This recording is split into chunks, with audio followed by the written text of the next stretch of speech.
Hello students, good morning. जैसे कि हमने एग्जांपल्स जो हैं वो फर्स्ट लॉ ऑफ थर्मोडायनेमिक्स की एग्जांपल की थी, और एग्जांपल्स के बाद हमने जो है वो मैथमेटिकल फार्मूलेशन इसकी करनी थी।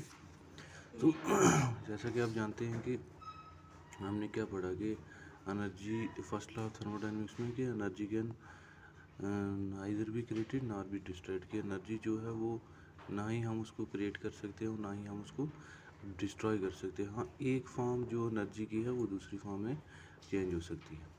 तो मैथमेटिकली यहाँ पे दिया हुआ है कि delta U is equal to Q plus W. तो इस इक्वेशन को समझना है कि delta U is equal to Q plus W ये क्यों आया। डेल्टा यू जो है वो चेंज इन इंटरनल एनर्जी है, is equal to Q heat and plus W work.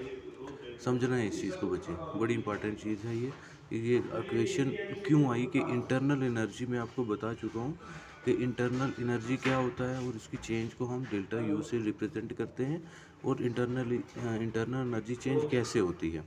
तो internal energy change is equal to Q plus W, ये equation हमने जो है ये सॉल्व करनी है। मान लो हमने क्या किया है कि एक टम्बलर है जिसमें आप अपना खाना बना रहे हो, आपने उसको हीट दी, और इस आपने ये हीट दी, और इसमें अंदर आप खाना बना रहे हो, वाटर एटसेट्रा जो भी है, और ऊपर से इसको लिड के साथ ढका हुआ है। आप देखो क्या होगा कि आप हीट दे रहे हो, उसको एनर्जी दे रहे हो, मीन्स क्यू दे रहे हो। ठीक है, बताया था आपको क्यू इज़ द हीट। आप हीट दे रहे हो, और यहाँ से अंदर जब ये हीट एब्जॉर्ब की सिस्टम ने, तो इसके अंदर जैसे आप खाना बनाते हो तो वहाँ उसके अंदर वाटर वेपर्स बनेंगे, और वाटर वेपर जाके इसको स्ट्राइक करेंगे, और ये लिड जो है ये हिलना शुरू हो जाएगा। तो मान लो पहले ये यहाँ था, अब यहाँ चला गया प्रेशर की वजह से। तो अब ओवरऑल क्या है कि आपने हीट दी, और हीट की वजह से इस सिस्टम के अंदर कुछ वर्क हुआ, और ये लिड जो है इसने अपनी पोजीशन चेंज की, मींस इसके अंदर हीट देने से क्या हुआ, वर्क हुआ है, वर्क किया है सिस्टम ने। और हुआ कैसे, क्यों हीट दी है हमने। अब क्यों के हीट देने से सिस्टम ने कुछ वर्क किया है, सिस्टम ने कुछ वर्क किया है, तभी ये लिड जो है अपनी इनिशियल पोजीशन से ऊपर चला गया है। तो ओवरऑल मैंने आपको बताया था कि इंटरनल एनर्जी है क्या, जो यू होती है इंटरनल एनर्जी। मैंने आपको बताया था कि सिस्टम के अंदर टोटल कितनी एनर्जीज हैं, उसको हम इंटरनल एनर्जी कहते हैं।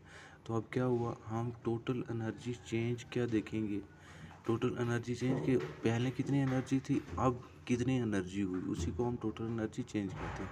तो हम देखेंगे delta U is equal to की एनर्जी चेंज कितनी हुई, इंटरनल एनर्जी चेंज वो है क्यू माइनस डब्ल्यू, कि जो हमने हीट दी, जो हमने हीट दी उस हीट से जो वर्क हुआ, ठीक है, उस हीट से जो वर्क हुआ, उस वर्क को माइनस करके उसका डिफरेंस निकाल के जो पीछे बच जाएगी वो टोटल इंटरनल चेंज होगी। क्योंकि जो हमने हीट दी, जो सिस्टम को हीट दी, वो पूरी की पूरी इंटरनल एनर्जी उससे बड़ी नहीं है, उसमें से कुछ वर्क हुआ है। तो इस वर्क को हम हीट से माइनस करके जो हमारे पास वैल्यू आएगी वो टोटल एनर्जी चेंज होगी।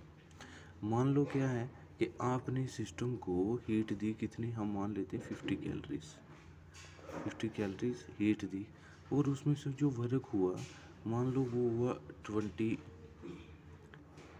ये वैल्यू आई वर्क की। तो हमने देखना है कि टोटल एनर्जी चेंज कितना हुआ है। तो हम क्या करेंगे कि जो हमने हीट दी उस हीट में से हम वर्क को माइनस कर देंगे। 50 हमने हीट दी है और 20 उसमें से वर्क हुआ है, तो 50 माइनस 20 पीछे बच के 30। तो हमें ये पता चल जाएगा कि एक सिस्टम के अंदर जो टोटल एनर्जी चेंज है वो कितना है, 30 आया। मीन्स हमें ये पता चला कि जिस आपको मैंने बताया था कि जो टोटल एनर्जी चेंज होता है एक सिस्टम के अंदर, जितनी भी एनर्जीज होती है उसको इंटरनल एनर्जी कहते हैं, और इस सिस्टम के अंदर जो एनर्जी चेंज होती है उसको इंटरनल एनर्जी चेंज कहते हैं। और इंटरनल एनर्जी जो हम हीट देते हैं किसी सिस्टम को, इंटरनल एनर्जी बढ़ती है। अब जब हमने सिस्टम को हीट दी तो इस ये सिस्टम हीट को ऑब्जर्व करके इसकी इंटरनल एनर्जी बढ़नी चाहिए थी, लेकिन कुछ जो एनर्जी हीट इसने ऑब्जर्व की उससे कुछ वर्क हुआ, तो ये जो वर्क है, इस हीट से हम इस वर्क को माइनस कर देंगे, तो बाकी हमें पता चल जाएगा कि हीट से इतना तो काम हो गया, इतना वर्क हो गया, लेकिन बाकी जो है वो सिस्टम के अंदर ही है। तो वो जो बच जाएगी वो इंटरनल एनर्जी चेंज होगा। ये आपको समझना है इस चीज़ को। दूसरा, ये साइन बस ठीक कन्वेंशन है, ये बड़े कह दीजिए इधर आप इम्पोर्टेंट है। प्रैक्टिकल और वो वाइस ये है कि करवाएँगे और मुझे क्यू बताइए इज़ कि 2 पॉजिटिव, ये क्लासेस मैं में आपको इसकी वो ऑलरेडी होगी, बता वो चुका हूँ, स्टॉप लेकिन फिर होगी। से आप इनको ठीक है, इसको जैसे वो फ्रेम कर वार्म लेना तो आपको, वाटर कि क्यू की वैल्यू जब पॉजिटिव होती है तो means heat is supplied to the system. ये मैं बता चुका हूँ कि जब क्यू की वैल्यू पॉजिटिव होगी इट मीन्स हम सिस्टम को हीट दे रहे हैं। जब क्यू की वैल्यू नेगेटिव होती है तो मीन्स सिस्टम हीट को लॉस कर रहा है। जब वर्क की वैल्यू पॉजिटिव होती है तो इसके मतलब हम सिस्टम के ऊपर कोई वर्क कर रहे हैं। और जब वर्क की वैल्यू नेगेटिव होती है तो हम कहेंगे work is done by the system, के सिस्टम ने काम किया है। लास्ट लेक्चर से उससे पहले जो लेक्चर था उसमें मैंने ये सारी साइन कन्वेंशंस जो हैं फिर से एक्सप्लेन की थी। आप उस वीडियो को दोबारा से वॉच कर लें।